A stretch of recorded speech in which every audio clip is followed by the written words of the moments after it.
Hello my dear students, how are you all? Students, welcome to our YouTube channel Alok professionals. Students, हम B Com के बच्चों के लिए एक बहुत ही important paper financial market and institution पढ़ रहे थे और फाइनेंशियल मार्केट एंड इंस्टीट्यूशन में हम लोग कवर कर रहे थे मनी मार्केट के बारे में।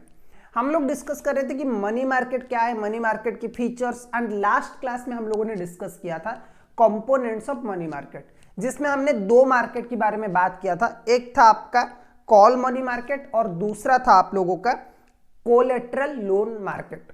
Call money market basically sir क्या है, देखो जब भी कमर्शियल बैंक्स को शॉर्ट टर्म फंड्स की जरूरत होता है ना, सो वो दूसरे बैंक से इमीडिएट डिमांड पे कॉल पे वो पैसा अरेंज कर लेते, जिसकी ड्यूरेशन मैक्सिमम कितना होता है 1 to 7 डेज का होता है। और जो लेंडर होता है वो जब भी उसे पैसे की जरूरत पड़ेगा कभी भी कॉल करके वो पैसा मांग सकता है। ठीक है, नॉर्मली बैंक्स इसलिए करते हैं कि अगर इमीडिएट कोई कैश रिक्वायरमेंट आ गया या फिर सीआरआर उन्हें रिजर्व जो कैश रिजर्व रेशियो आरबीआई का है उसे अगर मेंटेन करना है तो उसका रिक्वायरमेंट फुलफिल करने के लिए वो दूसरे बैंक से बोरो करते हैं।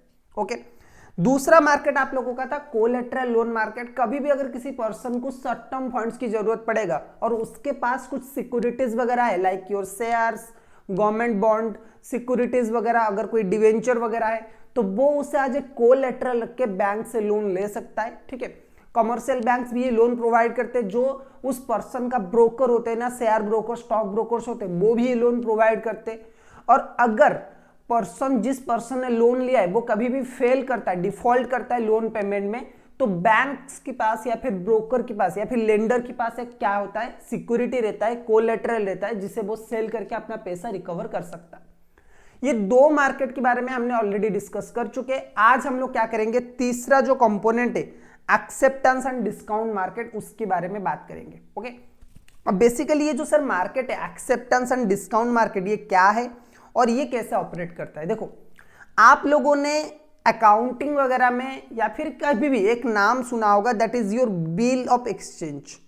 Bill of exchange. अब ये बिल ऑफ एक्सचेंज क्या होता है सर, देखो कभी कभी क्या होता है ना, हमेशा जब भी कोई गुड्स वगैरह सेल किया जाता है, ओके, यहां पे दो मेनली चलता है, एक होता है बैंकर्स एक्सेप्टेंस और एक होता है बिल ऑफ एक्सचेंज। ओके, अब ये जो बिल ऑफ एक्सचेंज क्या है और बैंकर्स एक्सेप्टेंस क्या है, ये अगर आप समझ लो तो ये मार्केट को आप आराम से समझ लोगे। पहले समझते हैं बिल ऑफ एक्सचेंज। सपोज मुझे किसी से सामान खरीदना है, ओके, और मेरे पास पैसा नहीं है, मुझे कोई सामान खरीदना है, मेरे पास पैसा नहीं है, ओके, और मैंने जो पर्सन सामान बेच रहा है, जो सेलर है, मैंने उसे बोला कि भाई देखो मेरे पास अभी तो फिलहाल पैसा नहीं है, लेकिन मैं आपको 2 महीने के बाद पैसा दे दूंगा। मैं क्या करूंगा, अभी मैं आपको पैसा पेमेंट नहीं कर सकता, लेकिन मैं आपको क्या करूंगा 2 महीने के बाद पक्का पेमेंट कर लूंगा। तो ये तो सर क्रेडिट सेल हो गया, बिल्कुल एब्सोल्युटली करेक्ट। ये जो है आपका ये क्रेडिट सेल हुआ। लेकिन जो सेलर है वो मेरे ऊपर क्यों ट्रस्ट करेगा, वो बोलेगा कि भाई अगर तुमने पैसा नहीं दिया तो मेरा तो नुकसान हो जाएगा। बिल्कुल ये भी सही है। तो क्या होगा कि एक पेन पेपर में, एक पेपर फॉर्मेट में वो लिखा जाएगा कि इस पर्सन को इसने सेल किया है और इसने ये एक्सेप्ट किया है कि 2 महीने के बाद पैसा देगा। एंड वही जो पेपर होता है उसको बोला जाता है बिल ऑफ एक्सचेंज। अब वो पेपर क्या होता है ना, राइटिंग का बहुत वैल्यू है, वो प्रूफ के लिए वो राइटिंग जरूरी है। तो जो भी हमने पेन पेपर में लिख लिया उसे बोलेंगे हम बिल। अब ये बिल एक ड्रॉ करेगा और एक एक्सेप्ट करेगा, मतलब ये बिल एक बनाएगा कोई पर्सन, जो सेलर है वो बिल बनाएगा और मैं एज ए बायर मैं उसे एक्सेप्ट करूंगा कि हाँ 2 महीने के बाद मैं इस पर्सन को पैसा देने वाला हूं। सपोज 1 लाख रुपए देना है तो मैं 1 लाख रुपए देने वाला हूं। ठीक है, अब इसी को बोला जाता है बिल ऑफ एक्सचेंज। अब ये बिल ऑफ एक्सचेंज जिस मार्केट में सेल किया जाता है या जिस मार्केट में ट्रेडर होता है उसे बोला जाता है एक्सेप्टेंस और डिस्काउंट मार्केट। अब ये बिल अगर आपने एक बार समझ लिया, अब समझते हैं डिस्काउंट क्या होता है। देखो सपोज बिल था 1 लाख का, 2 महीने के बाद मैं 1 लाख रुपए देने वाला था, लेकिन जो सेलर है, अब देखो, और सपोज ए ने बी को सामान बेचा क्रेडिट पे, ओके, ए ने बी को सामान बेचा क्रेडिट पे और बी ने क्या किया ना, बी ने बोला कि भाई मेरे पास पैसा नहीं है, आप एक काम करो बिल बना लो, एक बिल बना लो। बिल बना लिया, ओके, और इसने इसको एक्सेप्ट कर लिया। ठीक है, अब ये बिल ए क्या करेगा, बैंक के पास ले जाएगा और बोलेगा कि भाई देखो ये बैंक देखो, ये जो बी है ना, बी ने मुझसे सामान खरीदा है उधारी पे और इसने एग्री किया है कि 1-2 महीने बाद मुझे 1 लाख रुपए देने वाला है, लेकिन मुझे आज पैसा चाहिए। अब एक को 2 लाख, एक को 1 लाख रुपए मिलने वाला है। कितने महीने के बाद सर? 2 महीने के बाद। अब 2 महीने के बाद एक को 1 लाख रुपए मिल जाएगा, लेकिन अभी एक को 1 लाख रुपए चाहिए, अभी पैसा चाहिए एक को, इमीडिएटली कैश की जरूरत है, उसकी बिजनेस को ऑपरेट करना है या फिर कोई भी इमरजेंसी आ गया, बेचारे को अभी पैसा चाहिए। तो ये क्या करेगा? ये बैंक के पास जाएगा, ओके। और ये बैंक के पास जाके बैंक को बोलेगा कि भाई बैंक देख ले, एक बार काम कर ले कि मुझे इमीडिएट पैसे की जरूरत है, मुझे इमीडिएट पैसा दे दे। बैंक बोलेगा कि भाई हमें पैसा मिलेगा 2 महीने के बाद और तुम्हें चाहिए इमीडिएटली, तो 2 महीने के बाद जो मिलेगा हम तुम्हें ये जो पैसा दे दे, अभी 1 लाख रुपए हमें दे दे, वो पैसा हमें 2 महीने के बाद मिलेगा, हमारा तो कोई फायदा ही नहीं हुआ। हमें पैसा मिलेगा 2 महीने के बाद, तुम बोल रहे हो कि हमें बी से पैसा मिलेगा 2 महीने के बाद, ठीक है, ओके। हमें बी से पैसा मिलेगा 2 महीने के बाद, कोई बात नहीं, हम एग्री करते, मिलेगा, बी भी अच्छा इंसान है, बी भी पैसा देगा, लेकिन 2 महीने के बाद 1 लाख रुपए मिलेगा, हम तुम्हें अभी कितना पैसा दे? 1 लाख रुपए देंगे तो हमारा तो बिजनेस ठप हो जाएगा, हमें तो कोई फायदा नहीं हुआ। हम तुम्हें क्या करेंगे? हम तुम्हें 95,000 दे देंगे, यानी कि 5,000 का हम तुमसे चार्ज करेंगे, या फिर 98, 5,000 बहुत ज्यादा हो रहा है, 2,000 हम तुमसे रख लेंगे, मतलब तुम्हारे 1 लाख के बदले हम तुम्हें 98,000 देंगे, क्योंकि हम तुम्हें 2 महीने पहले पैसा दे रहे। अगर तुम्हें जल्दी चाहिए, एग्री करते हो तो भाई हाँ, हम तुम्हें पैसे देने वाले, लेकिन 98,000 देंगे, क्योंकि हमें पैसा मिलेगा 2 महीने के बाद और इस 2 महीने में इंटरेस्ट तो है। इसी को बोला जाता है bill of exchange and discounting of bill of exchange. जब ए ने बी के ऊपर एक बिल बनाया और बी ने उसे एक्सेप्ट किया, तो उस इंस्ट्रूमेंट को बोला जाता है बिल ऑफ एक्सचेंज, ओके। अब जब ए ने उस बिल को लेके बैंक को दे दिया, क्योंकि बेसिकली वो बिल किसको मिलने वाला था? ए को, लेकिन ए को इमीडिएट पैसे की जरूरत है। अब ए ने बी को वो बिल लेके दे दिया, अब उससे बोलेंगे, सॉरी, ए ने बैंक को लेकर वो बिल दिया और 98,000 रुपीज रिसीव कर लिया, तो उसने डिस्काउंट में उसने कितना परसेंट दिया? 2% का डिस्काउंट दिया बैंक को, ठीक है। इसी को बोला जाता है discounting of bill of exchange, okay. अब ये जिस मार्केट में ये ऑपरेट करता है उसे बोला जाता है एक्सेप्टेंस और डिस्काउंट मार्केट। होपफुली आपको ये समझ में आया होगा। आगे चलते, चलो सर आगे चलते, ओके डन। देखो एक्सेप्टेंस और डिस्काउंट मार्केट बेसिकली क्या है? एक्सेप्टेंस और डिस्काउंट मार्केट देखो, the acceptance and discount market is A segment of the money market where bankers acceptance and other short term trade bills are accepted by the bank and later discounted for ready cash। मैंने बोला था कि एक होता है bill of exchange जो कि discount किया जाता है इस मार्केट में, और एक होता है bankers acceptance. Sir bankers acceptance क्या होता है? देखो, जब भी ये बिल, जब भी जैसे ए ने बी के ऊपर बिल बनाया था ना, उसी तरह से अगर ए ने बैंक के ऊपर कोई बिल बनाया है, ओके, डायरेक्टली बैंक के अगेंस्ट कोई बिल बनाया और बी ने, बैंक ने एक्सेप्ट किया है, तो उसे बोलेंगे बैंकर्स एक्सेप्टेंस। जब कोई क्या करता है, लेंडर या फिर ड्रॉयर बैंक के ऊपर डायरेक्टली बिल बनाता है और बैंक उसे एक्सेप्ट करता है कि भाई हाँ इस बिल को हम पेमेंट करेंगे, तो उस बिल को बोला जाता है बैंकर्स एक्सेप्टेंस, ठीक है। चलो देखो, पहले तो ये जो मार्केट, ये दो तरह से डिवाइड है, एक है एक्सेप्टेंस मार्केट और एक है डिस्काउंट मार्केट। तो पहले बात करते हैं एक्सेप्टेंस मार्केट की। सर एक्सेप्टेंस मार्केट क्या है? Deals with bankers acceptance. और बैंकर्स एक्सेप्टेंस क्या होता है? देखो, a bankers acceptance is a type of short term credit instrument in which a bank accept a bill of exchange drawn on it and promise to pay a specified amount to the holder of the bill on the future date. Once bank accept the bill, it become legally binding obligation of the bank. जब भी कोई bill of exchange bank के ऊपर draw किया जाता है और bank accept करता है कि भाई हाँ जिसके पास ये बिल ऑफ एक्सचेंज होगा मैच्योरिटी डेट में, उसे हम पेमेंट करेंगे, तो उसे बोला जाता है bankers acceptance, okay. So mostly use in the domestic and international trade. International trade, domestic trade में इसे यूज किया जाता है। एंड क्योंकि इसमें बैंक का सिग्नेचर होता है, तो बैंक नॉर्मली पैसा तो पे कर लेती है, तो this is the most reliable source और रिलायबल इंस्ट्रूमेंट कि भाई और कोई पर्सन, मेरे ऊपर कोई बिल आया, मैं शायद पे कर सकता हूं, नहीं कर सकता हूं, लेकिन अगर बैंक के ऊपर कोई बिल ड्रॉ किया गया है तो उस केस में बैंक मोस्ट लाइकली उस बिल को पे करेगा। ठीक है। अच्छा, डिस्काउंट मार्केट क्या होता है मैंने आपको समझा दिया है। Deals with the discounting and rediscounting of short term commercial bills and treasury bills. Treasury bills हो गया, शॉर्ट टर्म कमर्शियल बिल्स हो गया, उसे डिस्काउंट करने में और रीडिस्काउंटिंग में इस इंस्ट्रूमेंट मतलब ये मार्केट यूज किया जाता है। बैंक और discounting houses deduct a small amount और discount and pay the reminder to the bill holder.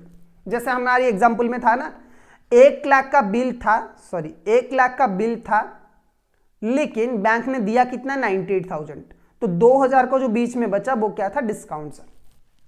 Okay, चलो इंपोर्टेंस अगर इसको हम समझे, इंपोर्टेंस क्या है सर इस मार्केट का। एक तो ये ट्रेड एंड कॉमर्स को स्मूथ करता है, क्योंकि मैंने क्रेडिट पे सामान बेचा, मुझे पैसे की जरूरत है, अगर मैं 2 महीना वेट करूंगा ना तो मेरा बिजनेस चलेगा नहीं, इसीलिए बैंक हेल्प करते हैं जो लेंडर है उसे फाइनेंस करने में। दूसरा होता है convert the credit sale into cash cell. अगर मुझे इमीडिएटली पैसा मिल गया तो ये क्रेडिट सेल कहाँ करा, मैंने ए को 1 लाख का सामान बेचा और बोला मैंने बी को क्या बोला, ए ने बी को 1 लाख का सामान बेचा और बी ने बोला कि भाई मैं 2 महीने के बाद पे करूंगा, तो ये तो क्रेडिट सेल है। लेकिन जैसे ही मैंने वो बिल लेके बैंक में डिस्काउंट कर लिया, मुझे 98,000 मिल गया, तो ऑलमोस्ट मैंने बोला कि मैंने 98,000 का सेल किया है, कैश सेल। बिल्कुल सर। और लिक्विडिटी फाइनेंशियल सिस्टम में मेंटेन करके रखता है। बिल्कुल बिल्कुल सर। चलो आगे, अब बात करते हैं बिल मार्केट। अब ये बिल मार्केट आप सर बोलोगे कि एक्सेप्टेंस मार्केट में तो बिल ही ट्रेड होता है ना, तो बिल मार्केट में क्या होता है, बिल मार्केट भी मनी मार्केट का एक इंस्ट्रूमेंट है जहां पे डायरेक्टली बिल्स आप खरीद सकते हो। ओके, और बिल की डिस्काउंटिंग भी आप कर सकते हो, जहां पे डायरेक्टली बिल्स आप खरीद सकते हो और बिल्स की डिस्काउंटिंग भी आप कर सकते हो। सही है। चलो देखो, The bill market is a part of money market where short-term bills such as bill of exchange, treasury bills are bought and sold। यहाँ पे treasury bills आप डायरेक्ट यहाँ पे डिस्काउंट करने की जरूरत भी नहीं है, आप डिस्काउंट भी करके सेल कर सकते हो, आप डिस्काउंट करके कैश ले सकते हो या फिर उसे डायरेक्टली बेच भी सकते हो। मतलब अगर मैं बैंक के पास जाऊंगा और इमीडिएटली कैश मुझे चाहिए तो उस केस में बैंक क्या बोलेगा कि भाई हम तुम्हें डिस्काउंट करके देंगे, लेकिन अगर मेरे पास कोई बिल ऑफ एक्सचेंज है तो मैं डायरेक्टली भी उसे बिल मार्केट में सेल कर सकता हूं। Okay, it provides a mechanism for traders and bankers to convert the bill arising out of the credit transaction into immediate cash. Okay, इसी को ही डिस्काउंट मार्केट बोला जाता है, जो हमने अभी ऊपर डिस्कस किया था, डिस्काउंट मार्केट, क्योंकि मोस्ट ऑफ द ट्रांजैक्शन यहाँ पे डिस्काउंट मार्केट में होता है, मोस्ट ऑफ द ट्रांजैक्शन यहाँ पे डिस्काउंट मार्केट में होता है, डिस्काउंट में होता है, इसीलिए इसे डिस्काउंट मार्केट बोला जाता है। तो अभी जो हमने डिस्काउंट मार्केट डिस्कस किया है, it's a part of bill market. Okay, चलो अच्छा, बिल मार्केट के फीचर की अगर हम बात करें, बिल मार्केट का फीचर क्या है, देखो, deals in short term bills, maturity usually up to 90 days, provides immediate liquid to the seller, bills can be discounted और रीडिस्काउंटेड। चलो, it helps in converting credit sale into cash sale, credit sale को cash sale में convert करने में मदद करता है। Bills are safe instrument back by the trade और गवर्नमेंट। कोई जो ट्रेडर होता है, अगर बिल्स की कभी डिसऑनर होता है, मतलब बिल जो सामने वाला ए ने बी को बिल पेमेंट किया था ना, ए ने बी के अगेंस्ट में एक बिल इशू किया था और बी ने बोला था कि भाई मैं बिल पेमेंट करूंगा, अगर किसी दिन बी डिफॉल्ट कर जाता है तो बैंक किसे पकड़ेगा, ए को पकड़ेगा, तो ए जो है वो रिस्पॉन्सिबल होगा। इसीलिए यहाँ पे ट्रेड और गवर्नमेंट के सिक्योरिटीज के, गवर्नमेंट के बिहाफ पे गारंटी आपको मिला होता है। Okay, help in financing the trade both for domestic and foreign, pledge important in money control by the central banks. अच्छा, बिल जो होते हैं ना वो 2 तरह की नॉर्मली होते हैं। ओके, बिल होते हैं 2 तरह की, एक होता है कमर्शियल बिल और एक होता है ट्रेजरी बिल।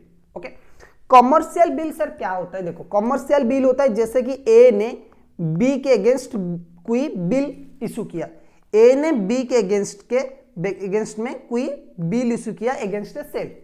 ओके, बी ने ए से कोई सामान खरीदा, अब वो क्रेडिट पे था, तो ए ने क्या किया, बी के अगेंस्ट में एक बिल ऑफ एक्सचेंज इशू कर लिया और बी ने उसे एक्सेप्ट कर लिया, इसे हम बोलेंगे कमर्शियल बिल। ओके, ये नॉर्मली एक्सेप्ट होता है बायर्स के अगेंस्ट एंड डिस्काउंट हो जाता है जब भी जो सेलर होता है उसे पैसे की इमीडिएट जरूरी होता है।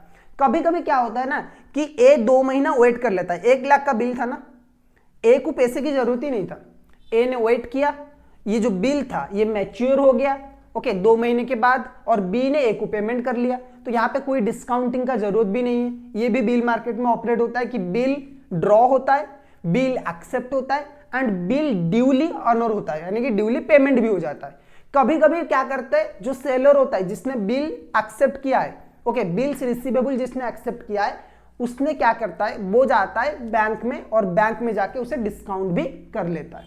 अच्छा, एक होता है आपका ट्रेजरी बिल। ट्रेजरी बिल क्या होता है सर? ट्रेजरी बिल देखो एक शॉर्ट टर्म इंस्ट्रूमेंट होता है जो कि गवर्नमेंट ऑफ इंडिया इश्यू करता है। ओके ये तो कोई भी पर्सन किसी के अगेंस्ट में एक बिल इशू कर सकता है, जिसे कॉमर्शियल बिल बोला जाता है और ट्रेड बिल बोला जाता है।